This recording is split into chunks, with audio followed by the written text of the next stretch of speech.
Hi, this is Thalia MK at Education 2.0 Conference, the Byte Winter 2022, and I have with me Mr. Amankhan Pathan. He is the CEO of Byte Ventures Pvt Limited, and he also was awarded for outstanding leadership. First of all, congratulations. I love what you're wearing. Please, before you start off and tell us about your work and what you do, what your company stands for, please tell us about your headband. I'll start from the headband. So I come basically from Maharashtra, that is in India. So this is the Pride and Prosperity. This is a feta and represents the Pride and Prosperity. So this award is actually very much great thing for me that has happened in my life. So basically we are an skill tech startup. So being an education conference, the skill tech word would be new here. But we are into skilling that is going to generate employability skills, because I believe unemployment is not the problem but unemployability is the problem. So we are tackling that. So we at Byte Ventures, what we do are we are developing logical and hands-on training courses that are for school kids right from 6th grade to the university principals. So we started with schooling, like from school students, but now we are actually into education campuses and training the principals, the professor as well. So I'm so sorry to cut you. So when you say skill, you provide them with skill. For example, I have an education of being a doctor, okay? And what is your role? Now I'll come to you. What are you gonna do for me? Like, yeah, you have a profession, you want to preach, like the medical thing, you want to diagnose a thing. One skill that would be how to connect to the proper patients, or how you can get a patient to you. Next thing would be how you can convey your regards, or how you can be available to the patients. So this can come with the technical part, that you can have one separate website or some recorded thing where you are not available but the patient can access the content that you have created for them and you can be there. So like if patients are visiting your hospital, there can be thank you message dropped to them. You can wish them on their birthdays. If anybody falls ill in their relative, what they'll do, they'll advise you because you are actually connected to them. So this is a skill. People will say it is generosity, but it is a skill that can be done. So you look very young, and being someone in education who is that young, the people like to see a principal as someone who is an adult, who is a little bit older in age. How do you deal with that stereotypical vision of people, and how are you changing that? I believe that it is okay to have a stereotypical vision, because not many people are coming with great ideas. And yeah, we lack in experience, but we have the confidence and we actually are looking for collaboration to train us and guide us upon that. But the things that we offer are made with perfection, because I can be the gap between the Y and Z generation, where I have been a student and accordingly I was into teaching and training as part. So I know what the students want and how they want. And being with the professors, I know what they want to impart. So that is the gap that we are trying to bridge. And being a young leader, yeah, actually we are facing backlashes. The government is awarding us for our work, but when we try to implement the same ideas, we won't get any support. That's a fact. And with that fact, we are actually expressing. But I have one thing in my mind. If you will support me, I'll do it in 2 years. If you won't support me, I'll take 5 years. But that thing will be done. So that's my So motivation. I think so. Newcomers are passionate but also stubborn. You need to be stubborn to be something. I believe you come from the area which was rural, not a city or a accomplished country. Like a country is bigger. India is huge with a lot billions of people. You come from a rural area.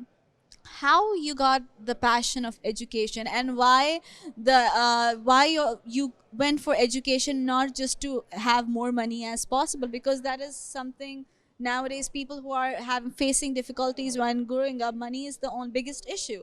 So why was not that your priority? Why education was? Basically, by qualification, I'm an automobile engineering, and majority of our courses in the IT field. So many times there's a contradiction. Why don't you practice the things that you have learned? But what I believe, you need to bring the change that is to be needed here. So it's not that you have completed automobile engineering and you should do the same thing. And apart from that, being into education, I thought this is the best thing that you can do, because one thing is that you can be in the army, you can fight for the nation, you can protect the country, and other thing is that you can create jobs for people. Because if you can make a livelihood of one person survive on your company, you're actually feeding four people of that company. So education was a domain where I thought that I could be into skilling and employability. So when I started with the education, one fact that I would like to share, I went to the college and there was staircase and there are two banners put up there. One side the students, those who get the highest placement packages, and other side there are companies logos. So I never got inspired by the faces of students. So I just not got inspired, but I looked at the logos of the companies and I thought my company's name should also be here. And fast forward 4 years, this year I'm actually graduating from the university. our company's logo is in the proud recruiters. My face not be there in the placements, but we have provided the placements to the same campuses. Amazing. You're here receiving a leadership award. That means you have done something. People who are getting inspired by you and they want to walk through your footsteps or do something in this same field. What one advice you'll give for to do something and what not to do? What I'll say not to do, keep your personal and professional life separate. People those are trying to be aspiring entrepreneurs, make sure that you're not making teams with your friends, because friends are there in favor of you. They won't judge that the thing is right or not. Yeah, they will not say that it is right or not, but they will come for you. And I think business, all that part is okay, but why to ruin a friendship in the terms of business? Next advice of mine would be start early. Start early, fail.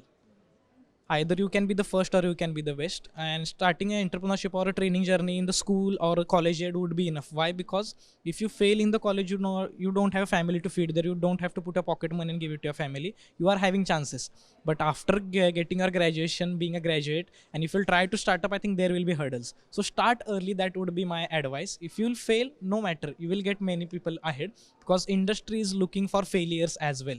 Amazing, amazing. People like you, that is the reason we are here. That's the reason we are believing and trying to make the change in the world. You are here at the conference, and I believe you got to learn yourself much more as you are very young and you are already a student. I believe this is something you are also gaining from. What one change you'll make in your company after attending this, and if I want to collaborate with you, or if I want to take an advice, or if we want to work for your company, how can we get back to you?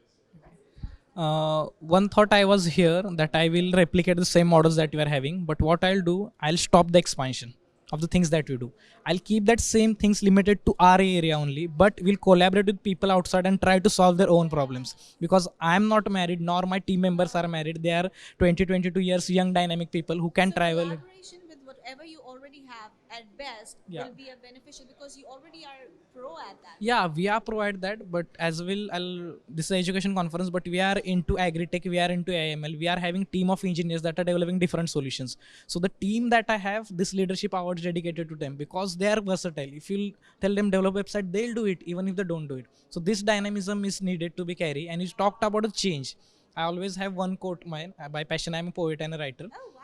Yeah. Everything. Wow. Yeah. So the quote says, if you can't bring the change, be the change. Because in the college, I was not opted the entrepreneurship development subject, but I started a startup without learning it. So I tried to set an example. So instead of giving an example, you can be an example. Amazing. Thank you so much for your time. Congratulations. I hope to that you grow ahead and make the change. People in the world, we need dreamers, but also need believers. So if you see such examples, promote it in any way or form. Talk about it while talking lane trends on social media. You can talk about something which is powerful, which can make the change.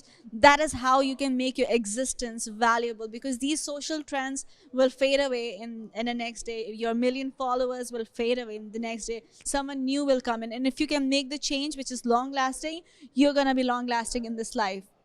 Thank you so much for your time, and this is Talia MK signing off.